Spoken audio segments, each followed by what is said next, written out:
Olá pessoal, tudo bom? Vamos dar continuidade ao nosso capítulo de corrente elétrica, onde na última aula nós paramos justamente aqui no sentido convencional da corrente, né? Apenas recapitulando que aqui a gente pegou nosso fio condutor e estabeleceu contato no nosso gerador elétrico, onde nós tivemos aqui uma diferença de potencial entre as extremidades do nosso fio condutor, onde estabelecemos o sentido convencional da corrente, o sentido convencional da corrente elétrica como sendo o sentido do campo elétrico, dado pela essa diferença de potencial, que é contrário ao movimento dos elétrons.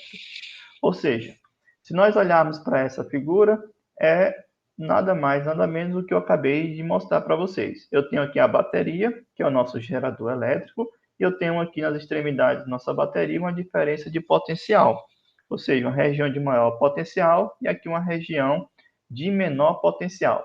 Então, quando eu pego esse nosso gerador e coloco em um fio condutor, o que vai ocorrer? Eu vou ter o movimento dos elétrons nesse sentido e, consequentemente, o sentido da corrente vai ser contrário ao movimento dos elétrons. Os elétrons estão aqui no sentido horário, consequentemente, o sentido da corrente vai ser no sentido anti-horário. E esse esquemazinho aqui que vocês estão observando aqui é o que nós definimos de circuito elétrico, né? Então, a gente define o circuito elétrico como sendo o circuito onde os conjuntos de aparelhos em que a gente pode estabelecer uma dada corrente elétrica.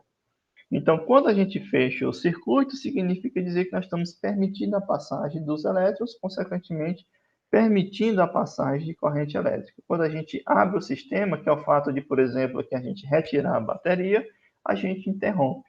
Então, nesse exato momento aqui, nós temos o circuito fechado, nós temos o movimento de elétrons, nesse exato momento nós temos o circuito aberto, onde a gente interrompe esse movimento, tá certo? Uma vez observado os conceitos de corrente elétrica, é também interessante a gente falar um pouco sobre os efeitos dela. Então, a passagem da corrente elétrica através de um dado condutor, ele vai acarretar diferentes efeitos dependendo da natureza do condutor e da intensidade da corrente. O primeiro deles é o efeito fisiológico, né?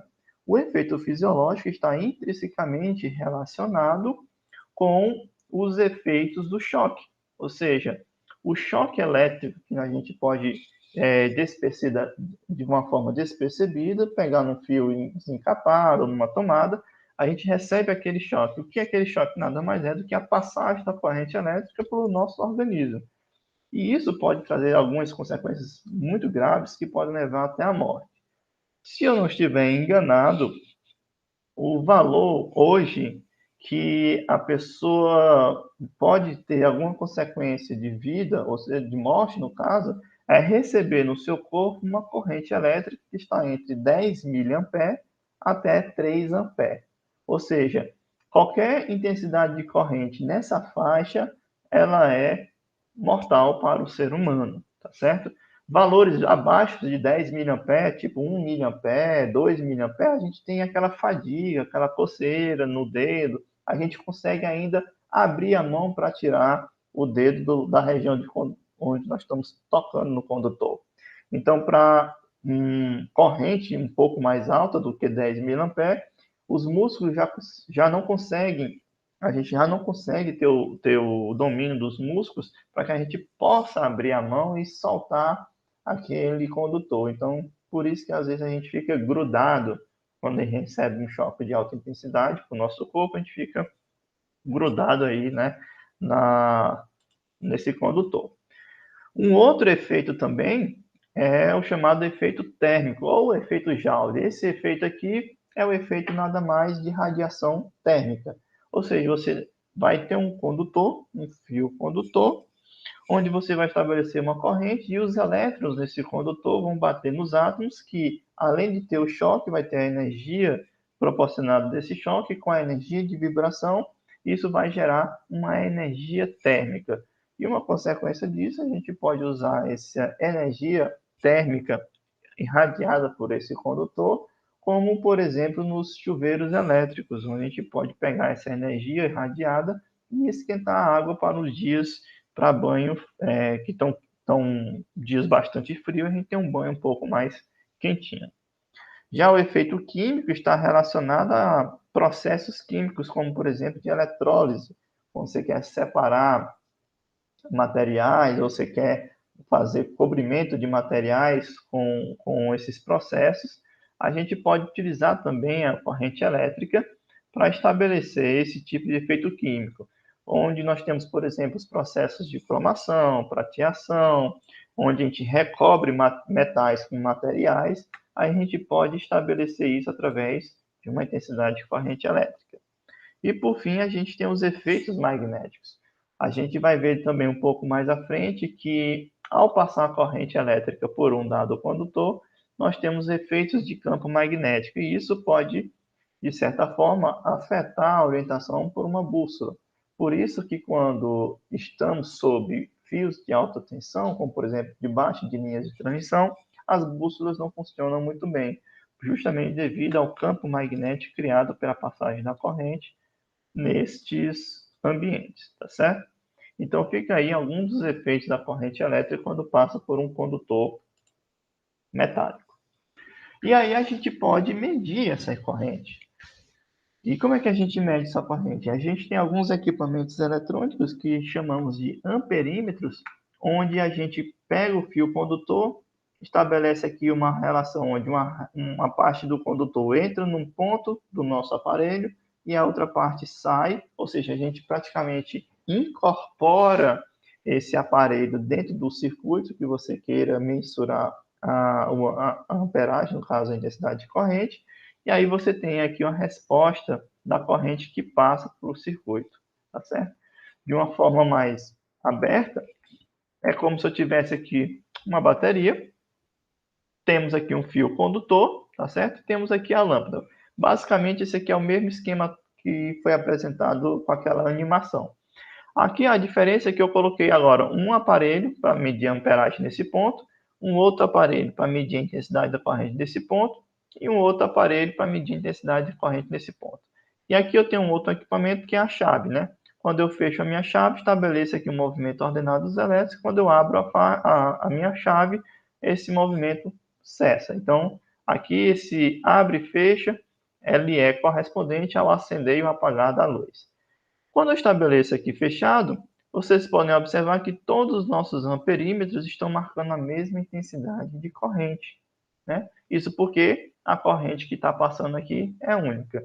Mas a partir do momento que eu agora faço um nó, ou seja, eu vou incorporar outros condutores, eu vou agora abrir, ou incorporar uma malha diferente, o que vai ocorrer? A corrente chegar nesse ponto, ela vai subdividir uma corrente em 1 e 2.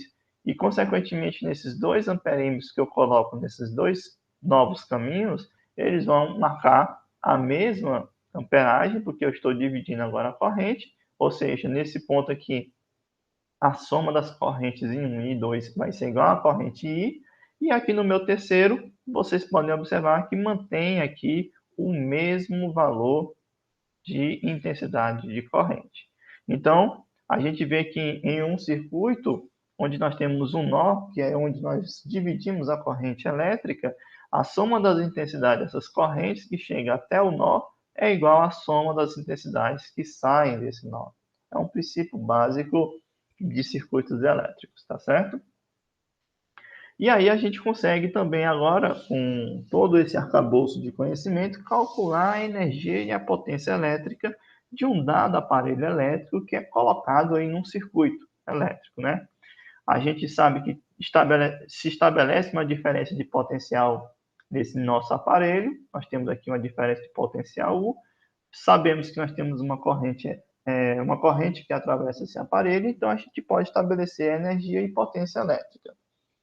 Nos capítulos anteriores, a gente sabe que o trabalho da força elétrica é dado pela diferença da energia potencial entre os pontos a serem estudados e, consequentemente, nós temos aqui dois casos para serem analisados. O primeiro é quando a energia potencial do ponto A é maior do que a energia potencial do ponto B, que é o convencional, ou seja, que é o que a gente sempre mostrou aqui, onde nós temos um gerador elétrico, no caso. Aqui nós vamos ter que o potencial em A é maior do que em B, Aqui nós temos que a energia elétrica ela vai diminuir, ou seja, o movimento das cargas vai ser espontâneo devido à força elétrica, e o trabalho vai ser um trabalho motor positivo, ou seja, um trabalho que gera movimento, e, consequentemente, a energia elétrica consumida para a gente transformar essa energia vai ser dada em uma conversão para energia elétrica, para energia térmica, mecânica ou química. E aí a gente pode calcular a potência elétrica consumida por esse aparelho quando a gente estabelece essa diferença de potencial.